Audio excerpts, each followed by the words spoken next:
네, 2020 문화가 있는 날 생활문화동호회 활성화 지원 사업 일환으로 보이는 라디오 201.9 풍경 속으로 지금부터 진행하도록 하겠습니다. 저는 오늘 진행을 맡은 전문 MC 우영준입니다. 인사드리겠습니다. 네, 오늘 행사는 비대면 행사로 진행하는 만큼요, 여러분들께서 영상을 통해서 현장의 모든 이야기들과 또 생생한 현장음들을 들으실 수 있을 것 같습니다. 네, 첫 번째 순서 여러분께 진행해 드리도록 할 텐데요. 첫 번째는 신앙송이 준비되어 있습니다. 낭송에는요, 정대주 회원님께서 준비를 해주셨고요. 풍기 문화의 집, 삶 속의 시, 시 속의 삶이라는 인문학 동아리 회원이시고요. 오늘 발표하실 제목은요, 도종환님의 담쟁이가 되겠습니다. 박수로 맞이해 주시면 고맙겠습니다. 정대주 회원님이십니다. 네, 올라오실 때까지 함께 해주시면 감사할 것 같아요. 고맙습니다.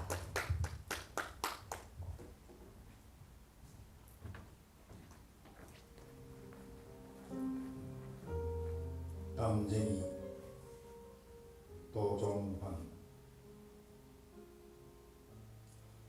저것은 벽, 어쩔 수 없는 벽이라고 우리가 느낄 때, 그때 담쟁이는 말없이 그 벽을 오른다. 물 한 방울 넣고 씨앗 한 톨 살아남을 수 없는 저것은 절망의 벽이라고 말할 때, 담쟁이는 서두르지 않고 앞으로 나아간다. 한 뼘이라도 꼭 여럿이 함께 손을 잡고 올라간다. 푸르게 절망을 다 덮을 때까지 바로 그 절망을 잡고 놓지 않는다. 저것은 넘을 수 없는 벽이라고 고개를 떨구고 있을 때, 담쟁이 하나는 담쟁이 수천 개를 이끌고 결국 그 벽을 넘는다. 담쟁이 하나는 담쟁이 수천 개를 이끌고 결국 그 벽을 넘는다.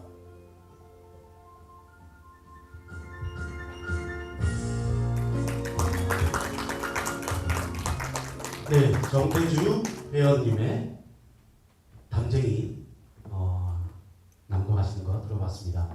담쟁이가 이렇게 많은 일들을 하는지 몰랐네요. 오늘 보니까 다시 한번 영상을 통해서 박수 한번 부탁드리고요. 네, 오늘 이렇게 비대면 행사를 하는데 마스크도 안 쓰고 이렇게 진행할 수 있냐라고 의문을 갖고 계신 분들한테 안내 말씀을 좀 드리면요, 저희는 들어오기 전에 철저하게 소독도 하고요, 관리도 하고 여러 가지 안전장치를 마련하고 방송을 진행하고 있다는 점 말씀드리도록 하겠습니다. 계속해서 두 번째 특강 준비되어 있으니까요, 계속 함께 해주시면 감사하겠습니다. 두 번째 특강은요, 최상호 강사님이 준비하고 계십니다. 제목은요, 치유의 문학이라는 제목으로 오늘 특강을 해주실 거고요.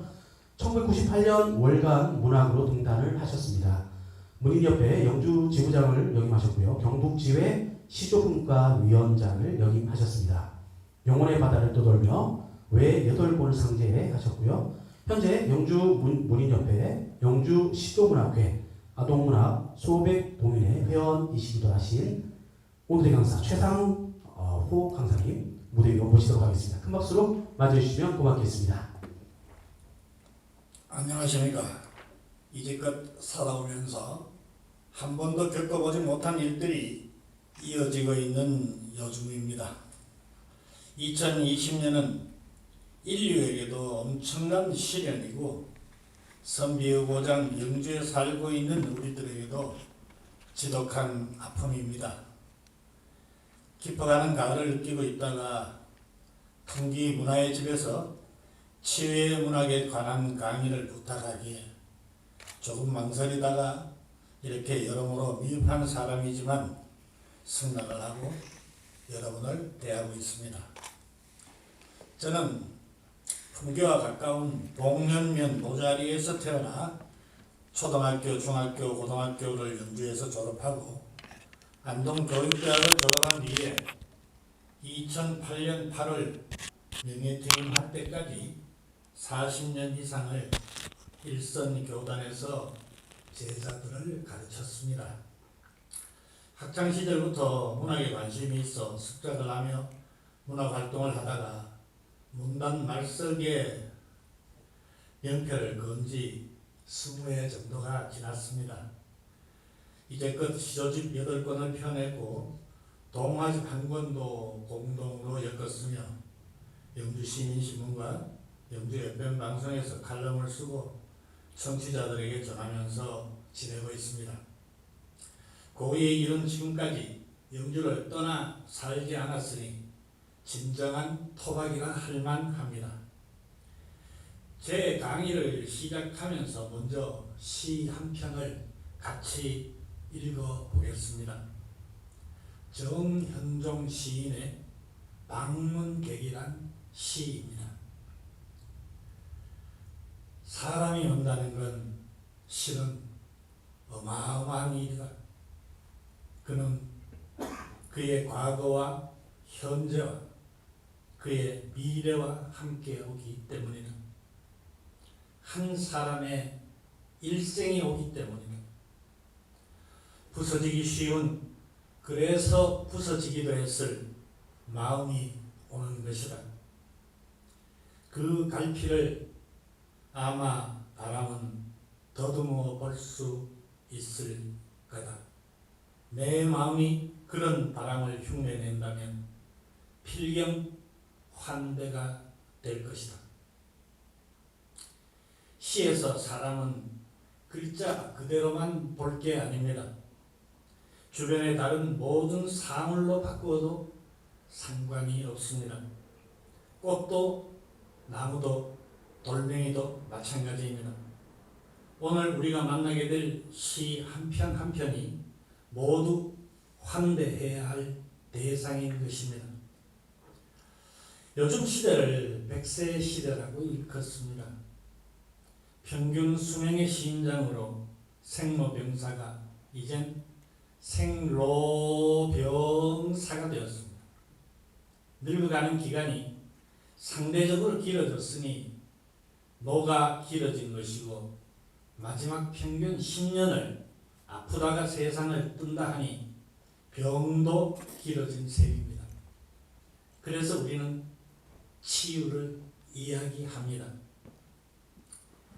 옛날에는 환갑을 넘기는 이들이 많지는 않았습니다만 그래도 90 넘게 산 분들도 계셨습니다. 한자로 50대를 애년이라고 부릅니다. 쑥 애자를 쓰는데 쑥의 잎이 위는 파랗지만 잎의 뒷면은 흰빛을 띄우고 있기 때문이었습니다. 머리털이 휘어지는 것을 비유한 말입니다. 60대는 기년이라고 부릅니다. 늙을 노자에 달 감자를 붙여서 만든 글자가 바로 늙은이 기자입니다. 단 것을 안 좋아하는 사람도 60대에 이르면 단 것을 찾는다고 합니다. 60대엔 근력이 딸리기에 생기는 인체 반응이기도 합니다만 군인들의 비상식량에 초콜릿이 포함되는 것과 같은 이치라고 볼 수 있겠습니다. 옛날엔 홍시나 곶감이 노인들이 즐겨 먹던 간식이었습니다. 박인노라는 분이 쓴 조홍시가가 있습니다. 한은 이덕형의 초대를 받고 집에 들렸더니 젖대로 내놓은 감을 보고 돌아가신 자기 어머니를 생각하며 지은 시라고 전해집니다. 단중 조홍시가 고와도 보이나다. 유자이 아니라도 품은 직도 하다마는 품어가 반길 리 없을세 글로 서로 하나이다. 이 시에서 유자는 중국 오나라의 6살 된 육적이 원술의 집에서 접대로 내놓은 유자 귤 3개를 슬며시 품 안에 숨겨 나오다가 발각이 되었는데 자기 모친에게 갖다 드리려고 했다는 육적회 귤이라는 고사에서 인용한 것으로 효를 이야기할 때마다 종종 인용됩니다. 80대엔 노자 밑에 이를 지자를 붙여서 질이라고 읽고 90대엔 노자 밑에 털 모자를 붙여서 늙은이모로 읽었습니다. 어찌되었든 옛날에도 90대가 있었다는 말입니다. 늙는다는 게 뭘까요? 누구도 피할 수 없는 인생의 한 여정입니다. 어디 인간뿐이겠습니까? 지구상의 모든 동식물은 물론 바위도 1000년이 지나면 그 모습을 잃고 맙니다. 누구나 늙어가는 모습을 숨길 수는 없는 것입니다.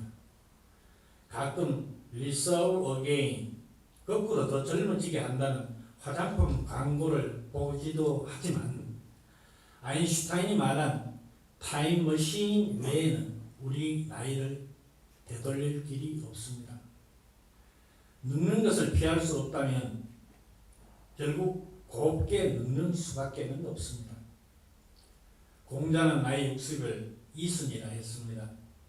이에 대하여는 여러 해석이 있으나 귀가 순해진다니 남의 비난을 들어도 발끈하지 않고 칭찬을 들어도 들뜨지 않는다가 이순의 옳은 해석일 것입니다. 공자의 말년은 형편이 좋지 않았다고 전해집니다.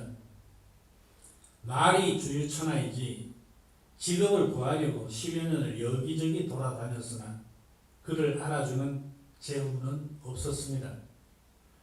또 아들의 죽음에서 인생의 허망을 보았음에도 그는 이순을 했습니다. 그러니 이순이란 마음의 여유를 말하는 것이겠죠. 마음의 병을 치유하지 않고서는 절대 여유를 지닐 수가 없습니다.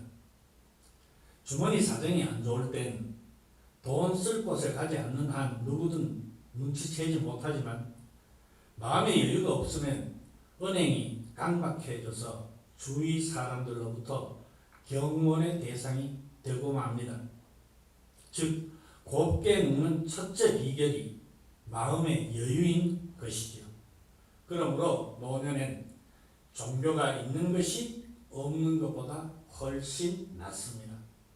그러므로 노년엔 뭔가 의지처가 있다는 것을 그만큼 외로움이나 어떤 고통을 감내하기가 용이해지기 때문일 것입니다.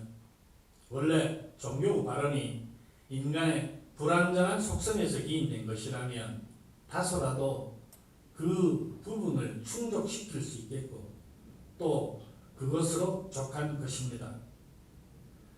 마음의 위로를 받을 수 있다는 것, 그게 힐링의 첫 스텝인 것입니다. 마음에 쏙 드는 시 한 편도 그런 역할을 할 수 있습니다. 예시도 한 편 읽겠습니다. 한 손에 막대 들고 또 한 손에 가시 들고 늙는 길 가시로 막고 오는 백발 막대로 치렸더니 백발이 제 먼저 알고 지름길로 오더라. 고려말 학자인 우탁이 남긴 시조입니다. 아무리 발버둥 쳐봐도 늙는 걸 막지는 못합니다. 나이 들어 눈이 침침해지는 것은 공연히 자세히 들여다보지 말라는 뜻이랍니다. 귀가 어두워지는 것도 남의 말에 신경 쓰지 말라는 뜻이고요. 팔다리에 힘이 빠지는 것도 공연하게 헛심 쓰지 말라는 것으로 이해하면 우리들의 마음은 조금 편해집니다. 치유는 행복으로 가는 지름길입니다. 행복은 수용과 멈춤과 물러섬의 삼각함수 관계로 이루어집니다. 아는 게 병이라는 말을 생각해 봅니다. 몰랐을 때가 오히려 행복이라는 것은 자라면서 근심 걱정이 늘어나는 것에서 확인할 수 있습니다. 지식은 항상 서로 충돌하게 되어 있어서 다정도 병이 되고 예민하면 화병의 씨앗이 됩니다. 세상살이가 복잡할수록 무디어야 견디기 쉽습니다. 생명이 유한하기에 우리는 아는 것보다 모르는 것이 많고 아는 것도 실제는 아주 피상적입니다. 어설프게 아는 것과 모르는 것이 많고 아는 것도 답변하기가 애매하면 차라리 모른다고 말하는 게 좋습니다. 모르는 것을 모른다고 하는 것은 양심이고 알지만 평온을 위해 모른다고 하는 것은 커다란 지혜라고 합니다. 정확히 모르면서 결심하게 되면 다수를 힘들게 하고 조직 발전에 이롭다는 것을 알면서도 귀찮고 손해를 볼까봐 막으면 발전이 없고 자세도 낮출 줄 모르면서 앞으로 나가면 사냥꾼의 표적이 되고 맙니다. 최고의 지혜는 소멸의 하찮음을 아는 것이고 최고의 도는 몰라도 불편함을 안 느끼는 상태이며 최고의 수련은 억압할 수 있는 없는 욕심의 본질을 이해하고 욕심에 맞추어주는 경지라고 합니다. 실체를 모르기에 겸손하고 5분 뒤를 모르기에 신중하며 자기 기대대로 안 되기에 스스로 마음 상할 필요는 없습니다. 멈출수록 좋은 것은 미련과 집착이며 받아들일수록 좋은 것은 운명과 용기입니다. 시간은 누구에게나 공평한 자본이며 현재는 당장 사용 가능한 운용 자산이니까요. 현재를 받아들이면 순간순간이 즐겁고 긍정의 마음으로 길을 틔우면 하는 일이 순조롭습니다. 욕심과 자기는 바꿀 수가 없기 때문에 자기 내면을 이해할 때 자기를 평온하게 달랠 수 있고 상대를 이해할 때 마음에 들지 않아도 수용할 수 있습니다. 개똥밭을 굴러도 저승보다 이승이 낫다는 신념으로 벅찬 현실도 받아들여야 합니다. 현재를 아프게 하는 악연은 바로 끊고 아니하면 버리며 양심과 열정이 요구하는 일은 부모님 말씀처럼 그냥 받아들이면 됩니다. 자기 힘으로 어찌할 수 없는 것은 즐겁게 받아들이고 실망스러운 자아는 자기 의지로 소멸을 선포해버리는 겁니다. 기대 수준을 최저로 낮추어 삶 자체를 즐거워하고 아쉬움이 클수록 현재를 위로하면서 받아들이고 새로운 삶을 위해 현재의 고난을 받아들이자는 것입니다. 이화에 월백하고 은한이 상경인제 일자 춘심을 자규야 알야하는 다정도 병인 양하여 잠 못 들어 하노라. 역시 고려말 학자인 이조면의 시조 한 수입니다. 흰 외화나무에 달빛이 내리고 사방이 하얘서 어느덧 한밤중입니다. 잠들지 못한 것은 그리운 게 있어서겠죠. 굳이 억지 잠을 청할 필요가 없습니다. 그저 받아들이는 자세가 겨울을 나는 느긋함이 아니겠습니까? 수용으로 행복 여건을 만들고 멈춤으로 행복을 지키며 물러섬으로 행복을 키워야 합니다. 불확실하면 멈추고 선명하지 않으면 물러서야 몸에 이롭거든요. 많은 역사적 사건이 리더의 욕심에서 생깁니다. 물러서야 할 때 물러서는 것은 아주 성공적인 전략입니다. 물러서는 공간을 내주고 인심을 얻는 행위이니까요. 경치도 멀리서 봐야 제대로 보이고 현재 상태는 물러서서 보아야 제대로 보이며 내려놓고 물러서서 보면 더 자세히 보입니다. 화가 치밀면 앞으로 나가서 싸우지 말고 한 발 물러서며 상대가 서운해하면 말을 멈추고 상대의 소리를 들어주면 됩니다. 다툼이 생겼다면 물러서서 침묵하는 겁니다. 다가서면 더 도망가고 물러서면 다가오면 침묵하면 소리가 들리거든요. 알 수 없는 시작과 끝은 확고하게 몰라야 하고 받아들일 것은 가슴으로 받아들입시다. 어떻게 해볼 도리가 없는 대상과는 한 걸음이 아니라 두 발 물러서면 됩니다. 불가근 불가원은 선현의 지혜입니다. 물러서서 현재를 살피고 관조하다 보면 내가 있을 자리가 보일 것입니다. 까마귀 싸우는 고래 백로야 가지 마라. 썩낸 까마귀 흰 이철 세워 휴세라. 청강에 조의 씻은 몸을 더럽힐까 하노라. 고령할 포은 정몽주 선생의 어머니께서 아들에게 들려준 시조입니다. 공연히 다툼이 있는 곳에 들러 사건을 만들지 말고 몸조심을 조심하게 하라는 당부였을 겁니다. 사람은 언어로 사고하고 언어로 삶을 표현하거나 완성합니다. 그래서 배운 정도에 따라 삶의 모습도 차이가 나는 것이며 사고의 정도에 따라 표현이나 완성도도 달라지는 게 보통입니다. 그러나 시인이 표현하고 완성코자 하는 세계는 일상적인 의미와는 다른 창조 세계입니다. 언어에 종속되는 것이 아니라 언어로 다시 태어나고자 하는 것입니다. 이 땅에 시인이 이처럼 많았던 적은 없었다고 합니다. 그게 발전이고 성장이라는 선의 해석도 좋지만 사고가 복잡해지고 다양해져서 가치 판단의 혼란을 가중시킨다는 지적도 눈여겨보아야 합니다. 나는 야한 여자가 좋다고 한 시인이 있었습니다. 얼마나 솔직한 고백인지는 뒤를 이은 즐거운 살아라는 소설로 대학 교수직에서도 쫓겨나고도 모자라 범죄자로 몰렸던 부르남은 결국 자살로 생을 마감시켰습니다. 5천만의 인구는 그만큼의 다양한 생각과 표현을 존재하게 하는데도 인구의 증가는 직업의 증가를 가져오며 직업의 다양성은 선악의 구별마저 어렵게 합니다. 우리는 점점 많은 양의 언어를 소유하고 이용하지만 언어에 대한 믿음과 애착은 옛사람들에 비해 빈약해져서 그저 목소리 큰 사람이 이기는 세상, 요란하게 떠벌리는 사람이 더 대접받는 현실이 되었습니다.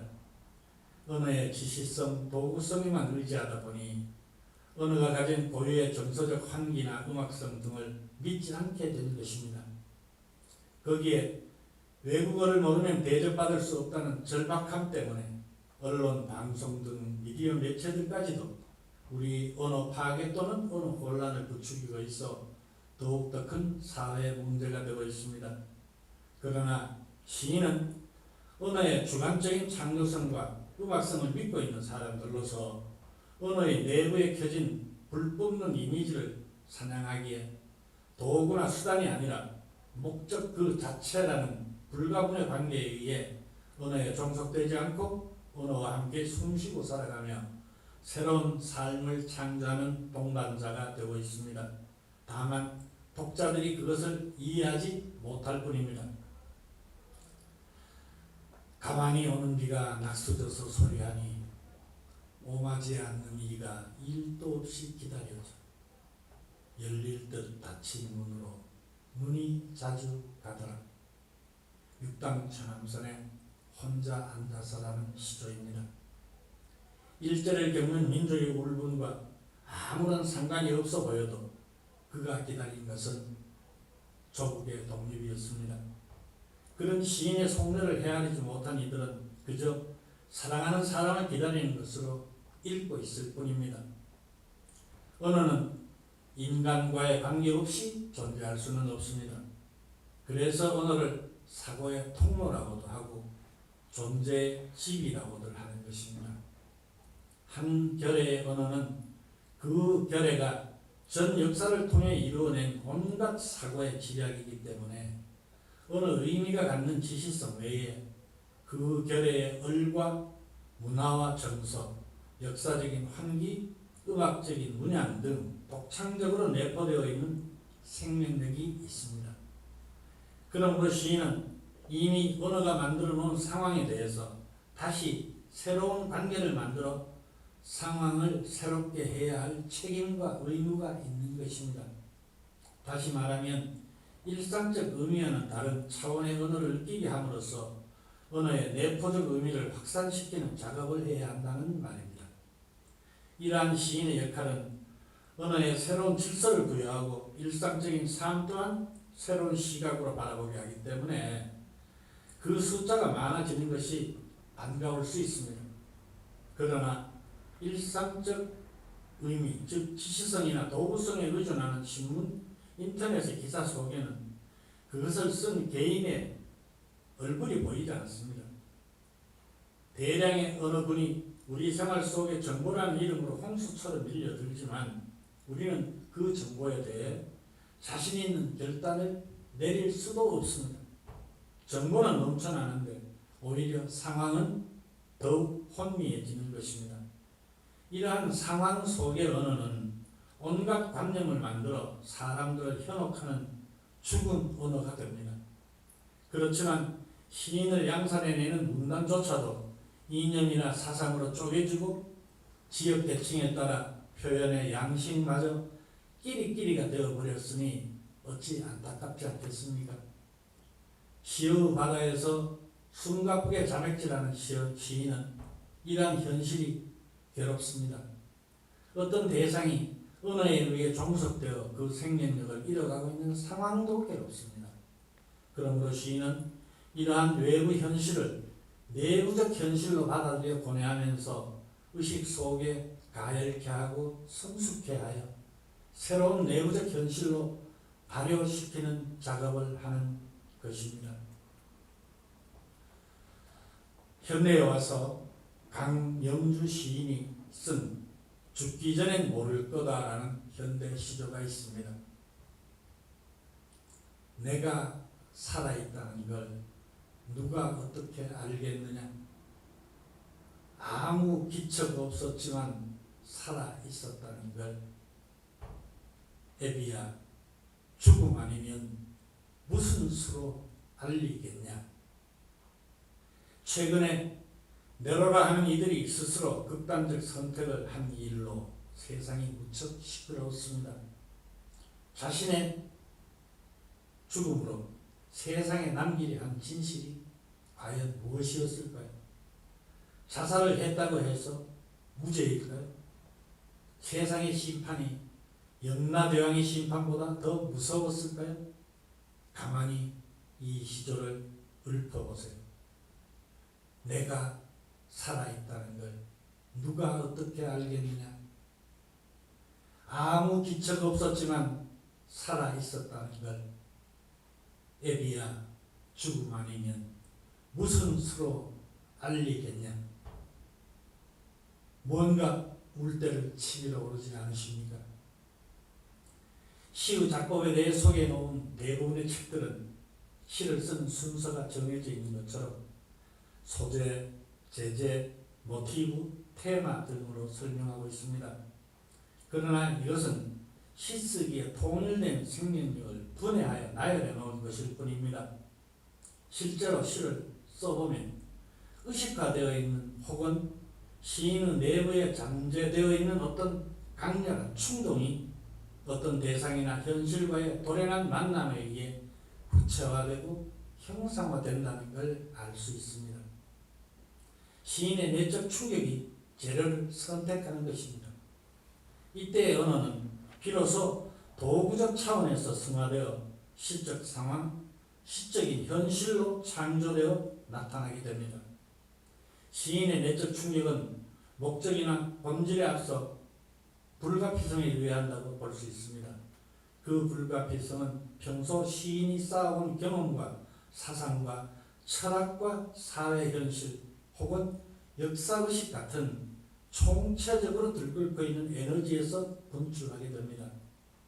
늘 깨어 있어야 한다는 말은 바로 이러한 에너지가 늘 충만해 있는 긴장 상태에 있어야 한다는 말의 다른 표현일 뿐입니다. 또다시 늑대처럼 먼 길을 가야겠다. 사람을 줄이고 말수도 줄이고 이 가을 외로움이란 얼마나 큰 스승이냐. 이달균 시인의 다시 가을에란 시조입니다. 코로나 팬데믹으로 지구촌이 숨을 죽여도 우리는 다시 욕망으로 얼룩진 세상 속으로 걸어 나가야 합니다. 사회적 거리두기 때문에 자가격리를 해본 사람들은 외로움에 몸을 떨었다면서 우울증에 걸릴 지경이라고 말합니다. 그러나 관점을 달리하면 혼자 있는 것이 사상과 이념까지도 되새김질하게 만들기도 하니 오히려 큰 스승이라 여겨도 좋을 것입니다. 그래서 백일장 같은 행사에서는 소재 혹은 주제를 먼저 정해놓고 시쓰기를 강요하기 때문에 소재가 시를 쓰는 사람의 내적 충동과 맞아떨어지지 않으면 아무리 능력 있는 시인이라 하더라도 실패할 수가 있습니다.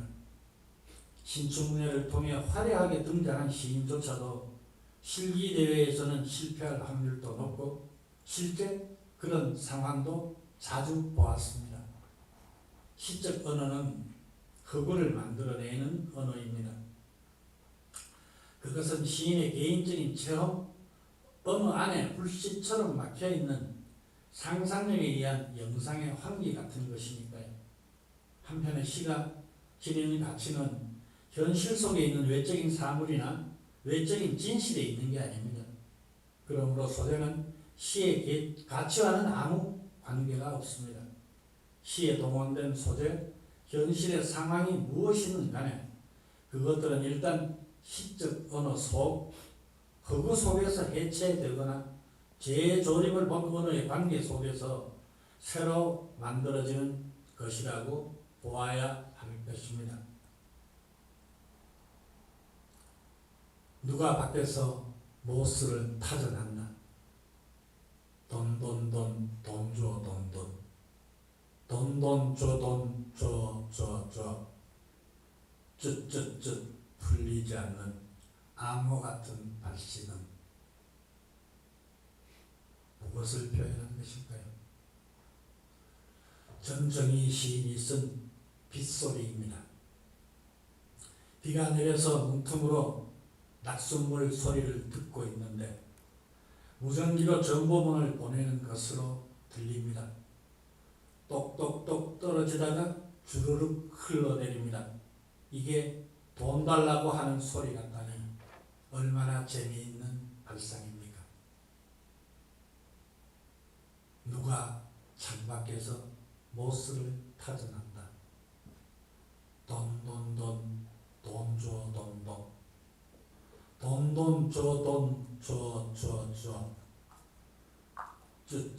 쯧 풀리지 않는 암호 같은 발씨는 그림의 재료는 물감이고 시의 재료는 언어입니다. 화가는 물감으로 사물이나 현상을 재해석하며 시인은 언어로 내재된 환상을 나타냅니다. 시가 언어로 되어 있다는 말은 시의 재료가 바로 시인 자신이라는 뜻이기도 합니다. 독자들은 어떤 시인의 시구절에서 진리를 발견하기도 하고 지식을 얻기도 합니다. 네로라는 시인의 작품이 잘 팔리는 이유도 사실 거기에 있습니다. 생활시나 체제 비판시니 해체시니 하는 구분이 맞춤법 띄어쓰기 토바니말 사용을 어지럽게 만들고 있습니다. 그래서 시인의 창작은 자기 만족에 머물러서는 곤란하다고 봅니다. 법 띄어쓰기는 낯설게 하기란 점에서는 눈길을 한순간 붙잡을 수 있다고 하더라도 영원히 이어질 우리의 정체성이나 국어 어문 생활에는 심각한 폐해를 주는 것임을 명심해야 할 것입니다. 그래서 우리는 시를 읽을 때 비판을 가하는 것입니다. 우리는 사람이기에 말에 앞서 생각을 가다듬어야 하고 말을 가려서 해야 하며 행동 또한 조심해야 합니다. 머릿속에 떠오른다고 내뱉으면 막말이 됩니다. 막말은 엎드려 해도 예의에 어긋나고 돌아오는 후폭풍이 거셉니다. IT 강국이란 말은 숨어서 하는 내 말과 행동이 어느 순간에 깜짝 뉴스가 되는 것도 의미하는 것이니 그저 매사에 조심하지 않을 수 없습니다. 생각을 조심하라고 했습니다. 생각은 말이 되고 말은 행동이 되며 행동이 모여 인격이 되는 것이라고 했습니다. 알지만 쓰지 않았으면 하는 낱말들을 생각하지 않으려면 좀 더 가치 있고 부드러우며 긍정적인 낱말을 떠올리고 자주 사용하는 수밖에는 없습니다. 그러기 위해서 우리는 시를 읽어야 합니다. 문학만은 아직 맑은 정신을 지니고 있으며 상처를 치유하는 기능을 다하고 있으니까요. 저 역시 문학의 길을 헤매고는 있지만 그래도 읽어주는 독자가 정신을 일깨우고 마음을 다잡으며 공감을 표시해 올 때 자긍심을 가지기도 합니다.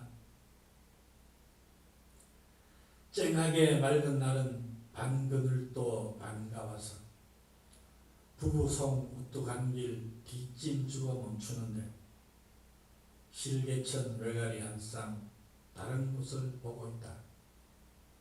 제가 쓴 졸시 흐린 풍경입니다. 어느 날 아내와 같이 서천 방죽길을 걷다가 서천에 마주선 외가리를 보며 잠시 벤치에 앉아서 쉬었던 경험입니다. 아내는 코앞에 외가리를 보았고 저는 서천 건너편 외가리를 보았습니다. 같이 산다고 해서 같은 생각을 하는 게 아니더란 이야기입니다. 요즘 나이 들어서 문학 수업을 받는 사람들이 늘어나고 있습니다. 고의가 너무 한글을 익히고 그 기쁨을 문장으로 나타내어 희로애락을 담은 시집을 펴내기도 합니다. 문장은 마음으로 그린 그림입니다. 작은 문장은 생각을 옮긴 기호이며 큰 문장은 마음으로 그린 그림이라고 이야기라고 하겠습니다. 마음이 없으면 문장도 없고 문장으로 남기지 않으면 마음도 사라집니다. 한 마음에 하나의 실천만 담아야 진실하고 한 문장에 하나의 내용을 담아야 의사소통이 쉽습니다. 문장과 성품은 서로 닮은 꼴입니다. 재미있는 마음은 재미있는 문장을 만들고 날카로운 마음은 그 문장도 날카롭습니다. 착한 마음이 담긴 문장은 남을 감동시키고 축원하는 문장은 하늘 기운으로 남까지도 이롭게 합니다. 정치와 경제와 군사 문장은 상대를 이기려고만 하기에 거칠고 공격적이어서 SNS에 떠도는 문장조차 사회를 혼란스럽게 이끕니다. 그러나 제대로 된 문학과 철학과 종교의 문장은 유순하고 사람을 존중하며 사랑합니다. 이윽고 치유에 이릅니다. 그런 문장을 통해서 우리는 치유를 경험하는 것입니다. 시와 시조 그리고 수필과 소설 한 편으로 마음의 위로를 얻고 위안을 받습니다.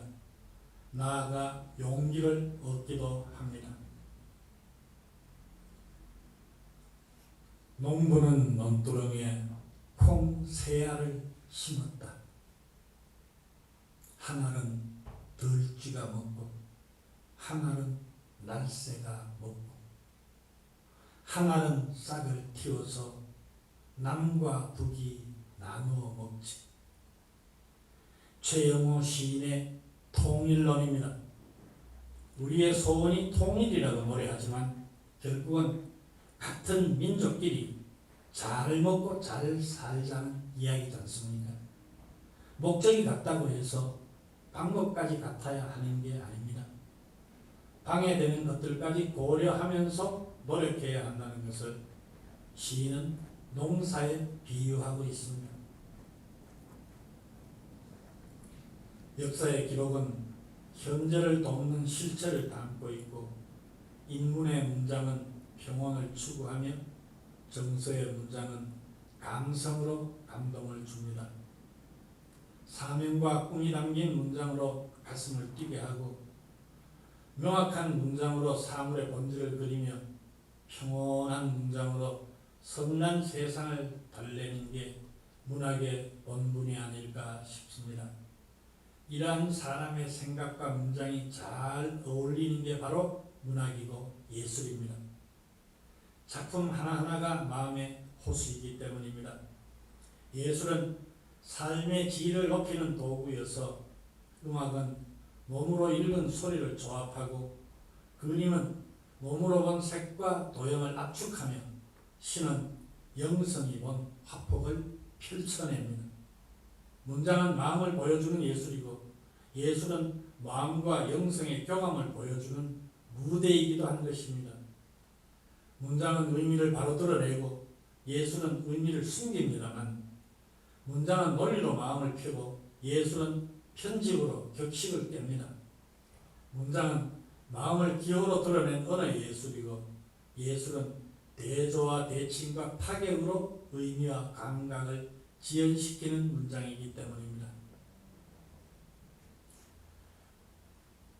대대로 전해오네 누덕누덕 기워가며 마음 놓고 치지 못했습니다. 그러나 지금은 완전히 역전되어 어느 집에서건 남성보다 여성이 더 권력자입니다. 세간의 주목을 받은 사건 사고들도 실제로 아내가 중심이었습니다. 재판 중인 어느 장관은 아내의 끔찍한 자식 사랑도 몰랐다 하고 누구는 아내의 재산 증식도 몰랐다 하며 부동산 등기 서류를 얼마나 가지고 있는지조차 몰랐다고 합니다.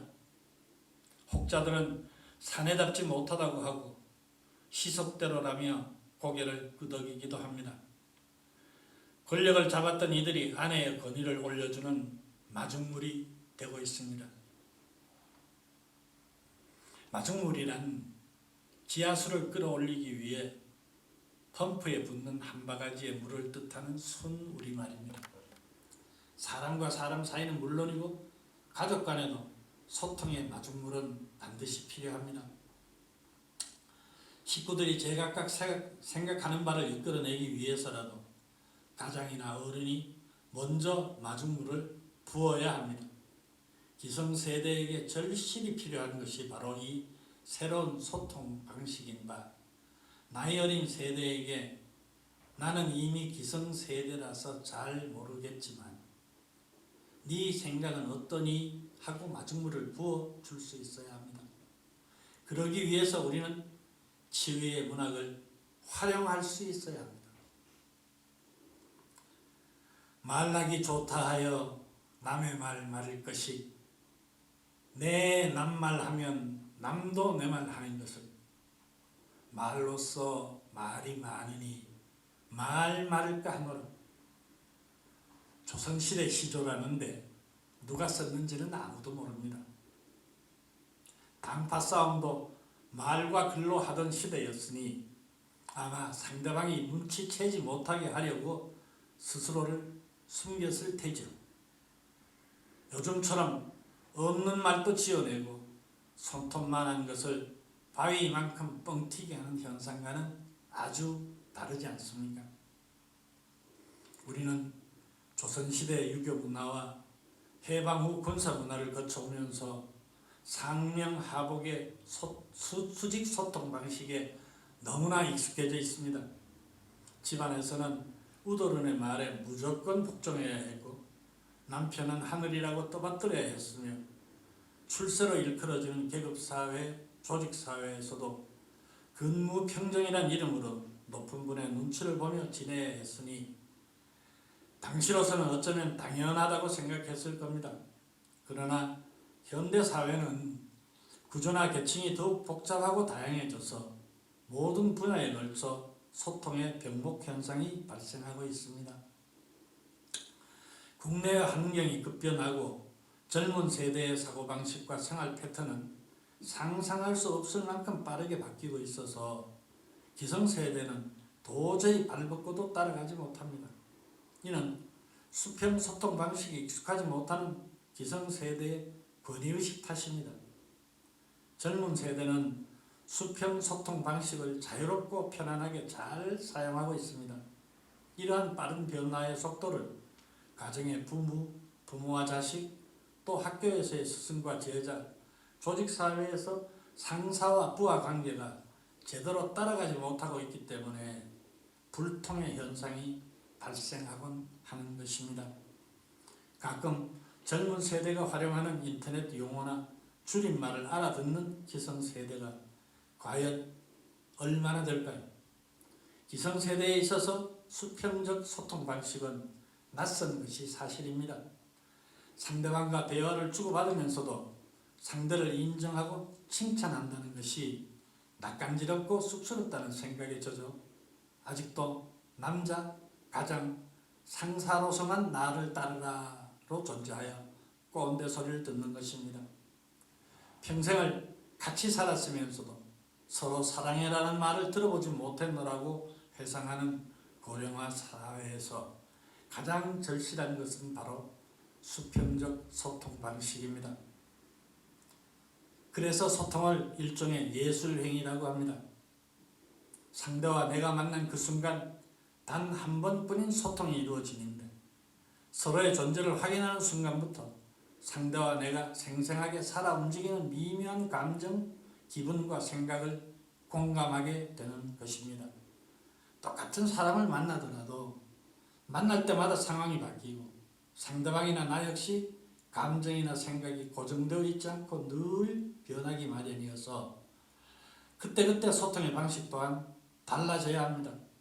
사람은 기분과 생각이 바뀌면서 서로 다른 에너지를 가진 파장을 일으키면서 미세하게 진동하여서인지 서로 소통하다 보면 공룡하거나 간섭하는 현상도 발생하게 됩니다. 그렇다고 해서 사람들이 쉽게 변하지는 않습니다. 낯간지러워 말은 할 수 없어도 손으로 하트는 그릴 수 있고 손가락으로 표현할 정도는 흉내낼 수 있습니다.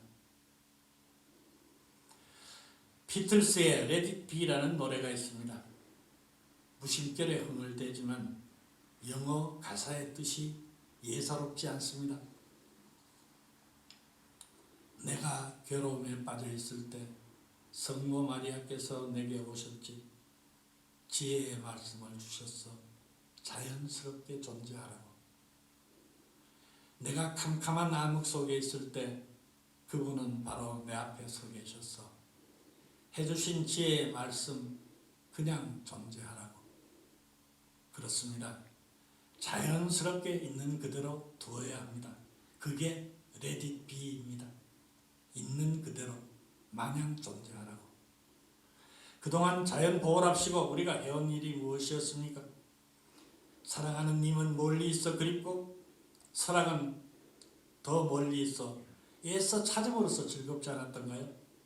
시도 때도 없이 휴대전화로 사랑하는 사람을 불러내고 설악을 자동차로 무서운 굉음 내면서 이산화탄소 마구 내뿜으며 찾아가니 삶의 의미를 잃고 즉흥적 반사행위 향락만 남았던 것입니다. 작금의 코로나 바이러스도 인간의 무분별한 자연훼손의 결과물이라는 반성이 끊이지 않고 있습니다. 자연은 그냥 두는 것이라고 바이러스가 치명적인 주장을 퍼뜨리고 있는지도 모릅니다. 노년기에 접어든 사람은 어떤 경로로든 현재 자기가 하고 있는 일에 대한 회의와 맞닥뜨립니다. 하는 일을 정체성과 같은 값으로 여기는 남자들에게 그것은 실존의 뿌리를 흔드는 경험입니다. 그때 남자들이 대응하는 방법에는 세 가지 유형이 있다고 짐 코네이는 말했습니다. 첫째, 자신의 가치를 입증하기 위해 더욱 열심히 일에 몰입하는 유형이 있고요. 둘째, 경쟁사회의 염증을 느끼고 조직에 이용당했다고 여기며 하던 일을 접는 유형이 있답니다. 마지막으로 다른 직업을 선택함으로써 새로운 삶을 꿈꾸는 유형도 있다네요. 어떤 방식을 선택하든 그 마음 안에는 실직의 두려움이 자리 잡는다고 합니다. 오래 살아야 하는데 뭐를 해서 먹고 살 것이며 행복하다고 믿는 삶을 이을 것인지 두려워한다는 것이죠. 심리학 이론상으로는 나이가 들어서 하는 일에 대한 회의가 일 때는 우선 마음부터 점검해야 한다고 합니다. 평생 열심히 일했는데 이게 다 무슨 소용인가 싶은 바로 그 허탈감을 들여다봐야 한다는 것이죠. 자기 정체성은 직업과 절대 같은 값이 아닙니다. 인정받기 위해 일했기에 만족감을 느낄 수 없었고 경쟁심에 쫓기느라 일과 진짜 의미를 알아차리지 못했음을 이해해야 하지만 어느 순간에는 모든 게 허무해질 수가 있다는 겁니다. 저도 40년 넘는 교직에서 은퇴한 선배가 새해 일출을 보며 갈등했다는 얘기를 듣고 시무룩해졌습니다. 아들에게 물려준 사업 번창을 빌까, 가족들의 건강을 빌까, 하나를 빌고 나자 또 다른 소망이 일어나더랍니다. 모든 게 욕심인 줄 알면서도 버릴 것이 없더란 고백이 너무 짠했기 때문이었습니다. 중년기 이후의 심리적인 문제는 종교적 성향을 갖지 않으면 해결하기 어렵다. 철학자 융이 한 말입니다. 종교적 성향이란 사랑과 자비심을 뜻합니다. 일손을 놓고도 사랑과 자비심을 간직한다는 것은 실로 어렵습니다. 들어오는 것이 적어지거나 사라진다면 지갑을 닫거나 아예 주머니를 없애야 하는 게 보통 사람들의 삶이니까요. 모임의 숫자도 줄여야 하고 바깥 출입까지도 삼가야 합니다. 그러나 그렇게 살아서는 삶의 보람이나 의미를 찾기가 힘듭니다. 특히 중년기 이후에는 창조성과 파괴성의 대립을 통합해야 할 필요가 있습니다. 이게 다 무슨 소용인가가 아니라 이 일로서 무엇을 할 것인가 쪽으로 마음을 바꾸는 게 더 중요하다는 이야기입니다. 이것이 바로 옳은 치유라고 생각합니다. 우리 모두는 스스로 양심만은 지키고 산다고 자기를 속이며 지냅니다. 지금 나의 처지와 형편은 모두 남의 탓입니다. 나는 양심을 지키고 싶은데 주위가 그러지 못하게 만들고 있다고 강변합니다. 모두 분노와 복수심과 욕심에 빠져 있음을 간과하고 사는 것이죠. 남의 잘못이나 다름에 대해서 조금의 아량이나 여유도 없이 어떻게 마음의 평화를 얻을 수 있겠습니까?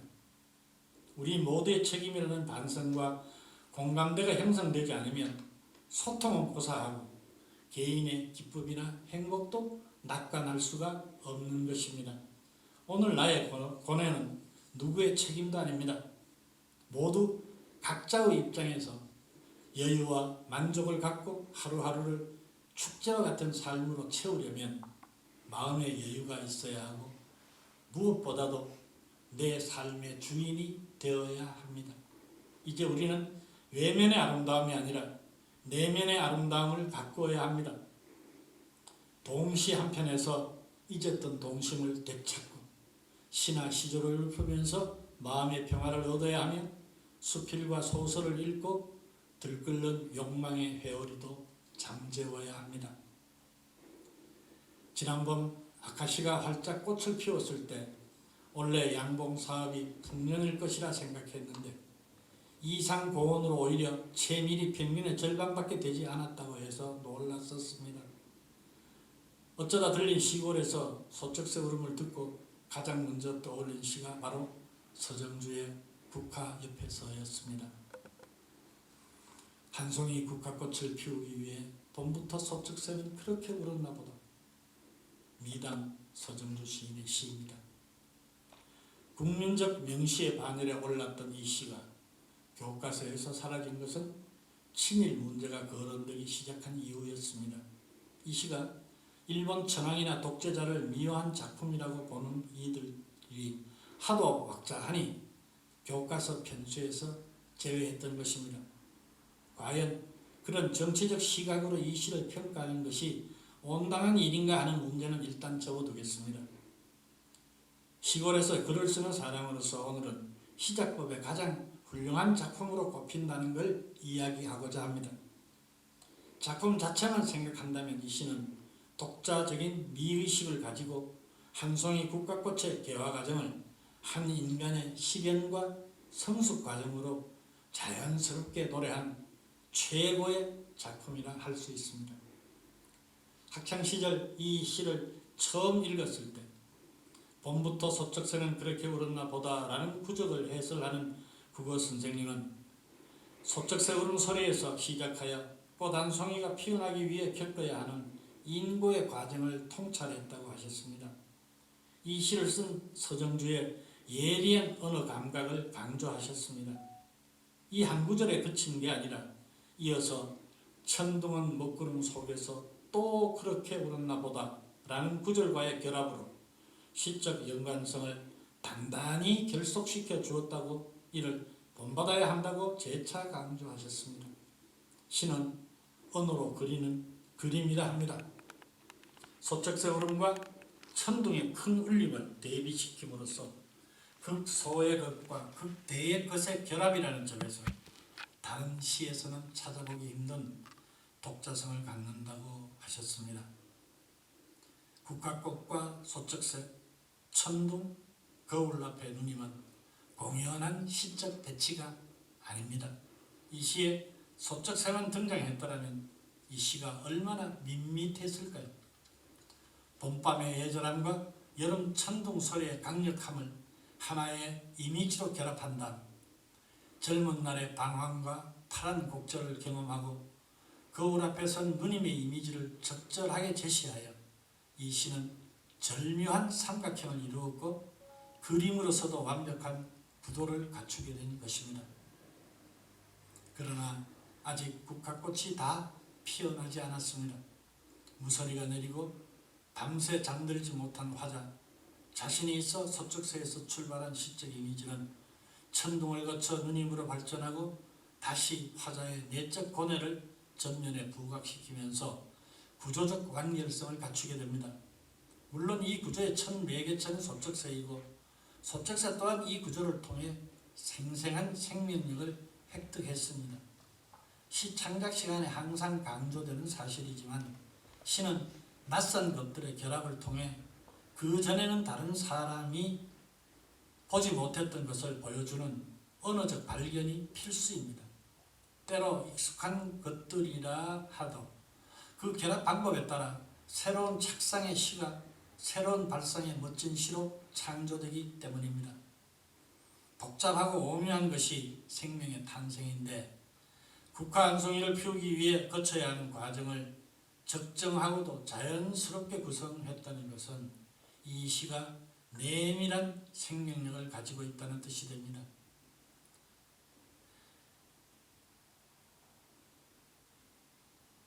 감정의 자연스러운 발로가 시라고 정의하는 이들도 있지만 이 자연스러운 과정을 언어로 형상화하는 것은 결코 쉬운 일이 아니기 때문에 시인은 밤새워 고뇌하고 고치고 또 다듬는 것입니다. 이를 시적 감정의 구조화라고 말할 수 있는데 구조화 과정이 유기적이고 입체적일 때 감동의 폭도 커진다는 점은 일상에서도 마찬가지입니다. 국화협회에서는 위에서 논한 시적 이미지의 발전 과정으로 볼 때 시적 감정의 밀도가 높은 작품임에 틀림이 없습니다. 함부로 말하는 것은 시가 아니라고 했습니다. 하고 싶은 대로 말하는 것도 시가 아니면 물론입니다. 훌륭한 시인은 이런 절차와 과정을 성공적으로 결합하고 이를 유기적으로 배치할 줄 아는 사람이라고 할 때 현 정치인들은 모두 시인의 자세를 곱씹어야 될 필요가 있습니다. 누가 더 애국자인지를 따질 때가 아닙니다. 누가 더 대가품을 받아야 할지 내세울 것도 아닙니다. 봄이 깊어지고 여름으로 달려갈 때 소쩍새 울음 하나를 두고 누구는 서글플 것이고 누구는 환호작약할 수 있는 것입니다. 이런 이야기를 길게 한 이유는 서정주의 몇몇 정치적 태도라는 문제가 한 인간으로서 어떤 선택이었다면 그의 시 또한 한 시인으로서 어떤 언어적 선택을 통해 만들어졌다는 사실을 말하고 싶기 때문입니다.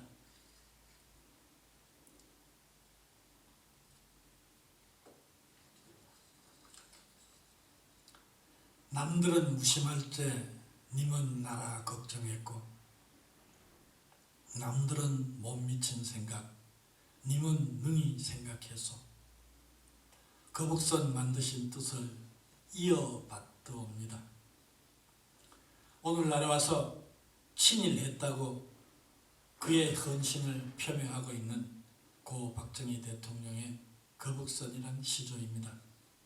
여기에서 누가 친일을 떠올릴 수 있을지 모르겠습니다. 진정한 치유는 스스로 마음을 안정시키는 데서 시작된다는 것을 얘기하고 싶습니다. 제 지인 중에는 불교 신자도 있고 크리스천도 있습니다. 저마다 자기 종교에 심취하여 각자가 나름대로 세상을 바라보는 시각이 있습니다. 그들을 마주할 때마다 얼굴을 그윽하게 바라보게 됩니다. 늘 사천왕처럼 엄숙한 표정도 보이고 대웅전 부처님같이 미소 짓거나 십자가에 못 박힌 예수님처럼 울상을 짓고 있을 때도 봅니다. 친분이 있는 큰 스님은 상을 짓지 말라 성불하십시오라고 축원해 주는데 여기서 상은 마음속에 스스로 지은 틀을 의미합니다. 대개의 사람들은 이 틀을 통해 세상을 보고 판단한다고 하십니다. 자신의 의견이나 관점도 대부분은 이 틈이 드러날 뿐이라는 것이죠. 몇 차례 외국에 나갔던 경험에 비추어 볼 때 외국인들보다 한국인은 거의 무표정으로 거리를 활보하는 듯합니다. 친근한 사이가 아닐 때는 늘 근엄한 표정입니다. 신기하게도 유럽이나 미주 그리고 동남아시아 사람들까지도 즐거워 미치겠다는 표정으로 돌아다니는 데 비해 우리들은 왜 그럴까요? 동방 예의주격 사람이면서 아주 다정하며 친절한 민족인데도 말입니다. 서울로 태국으로 아들 손자 다 떠나 고향 달빛 몇 사발로 제사상을 차렸네. 나 혼자 재관이 되어 고즈넉이 절을 하네.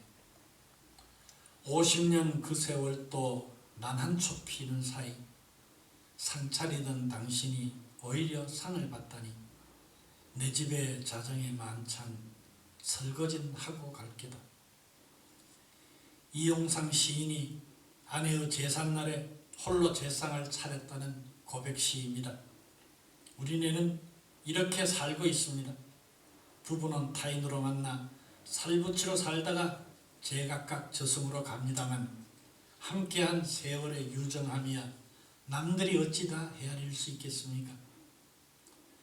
상을 짓지 말라는 말은 자신만의 틀로 세상과 관계하면 전혀 이롭지 않다는 경고로 받아들여야 합니다. 옛날 무학대사가 그랬다지요. 기분이 좋아진 태조 이성계가 말하기를 대사는 내 눈에 돼지로 보여 하자 무학대사는 소승 눈에는 상감이 부처로 보입니다 라고 대답했다죠. 태조가 아무리 스님이어도 스스로를 나쁘게 평하면 기분이 언짢을 텐데 라고 하자 무학대사가 일침을 놓았다죠. 대사께서는 돼지의 눈에는 돼지만 보이고 부처의 눈에는 부처만 보이는 법이라 했답니다. 태조가 시쳇말로 벙쪘다는 것이죠. 이게 바로 스스로를 치유하는 방법이 아니겠습니까?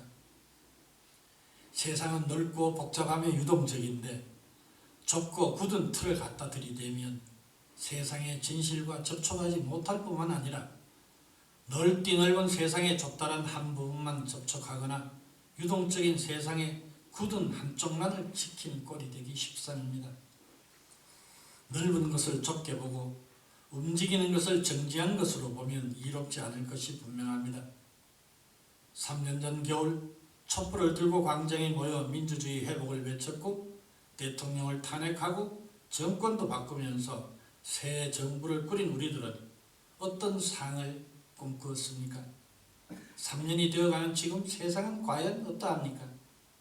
불가에서는 세상의 진실이 아니라 자신이 정해놓은 진실을 배타적으로 강요하는 일을 상을 짓는다라고도 하고 소유한다라고도 합니다.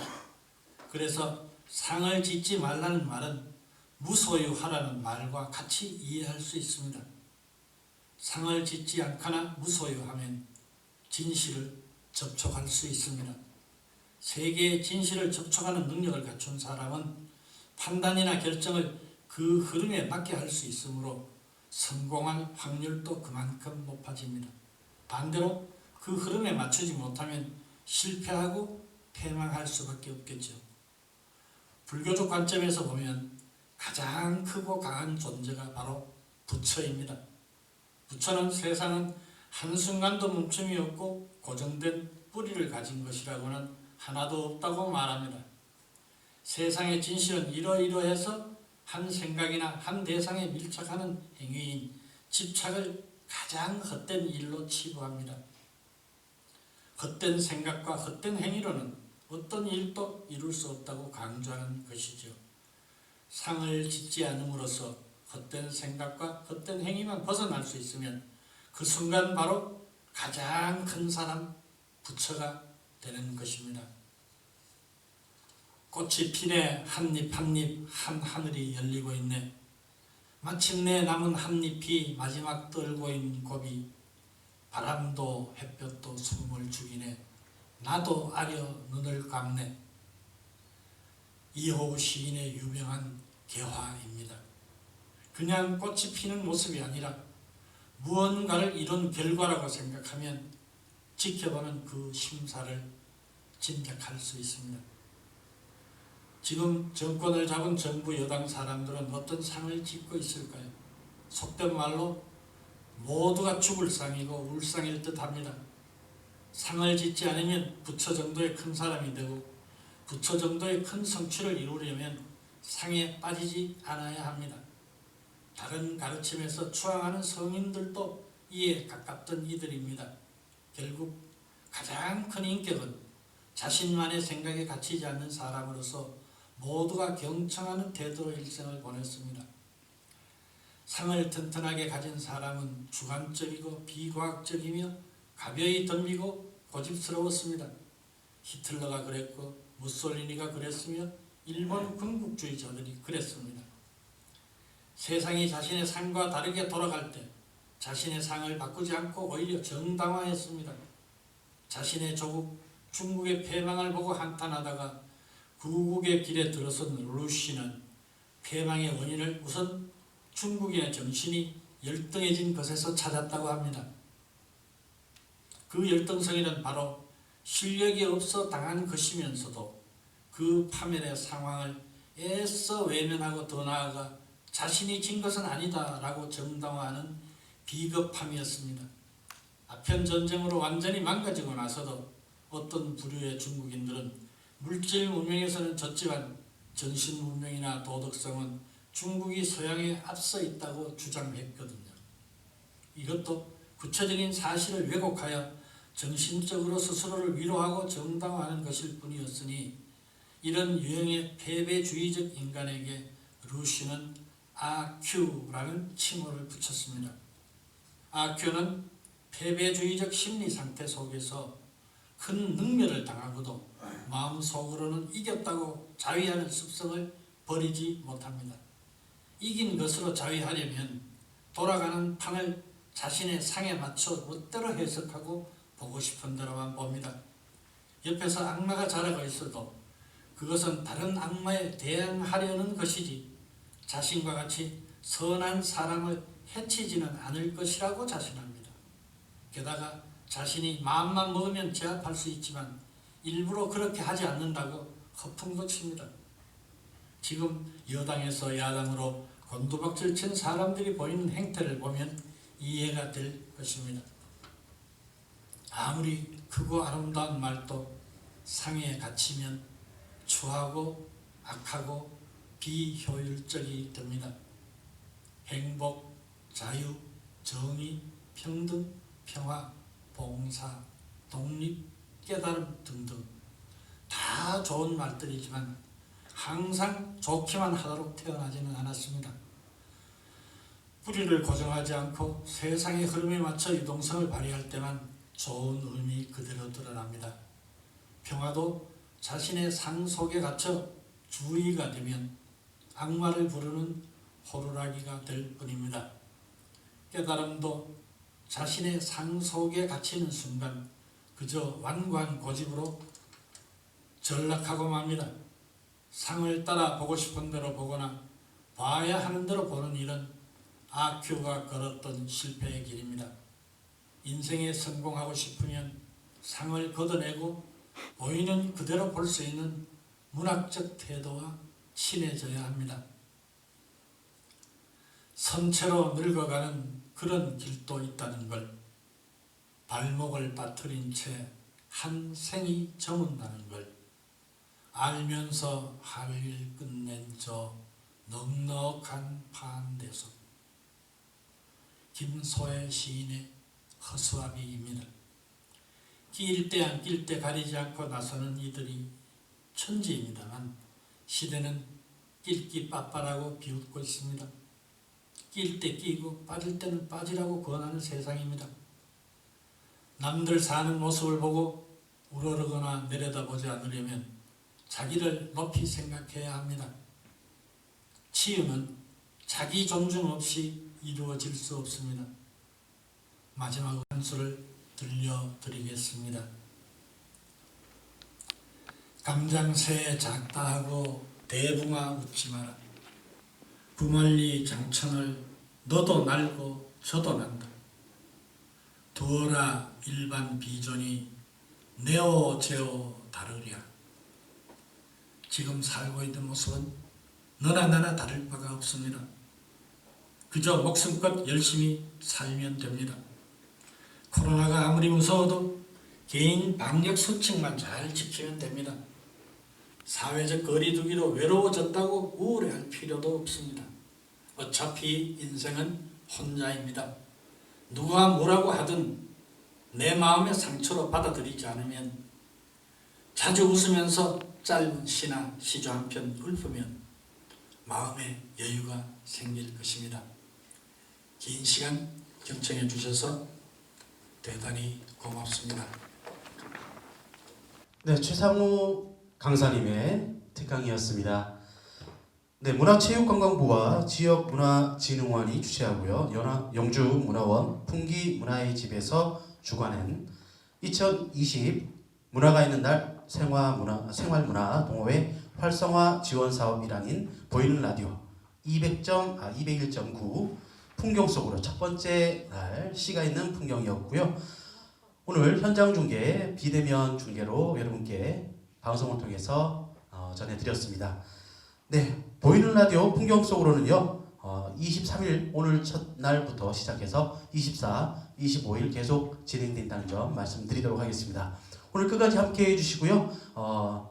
지켜봐 주시고 함께 응원해 주신 모든 분들 감사드리고요. 내일과 모레 또 함께 해주시면 고맙겠습니다. 지금까지 전문 MC 우영준이었고요. 내일 모레 또 뵙도록 하겠습니다. 고맙습니다.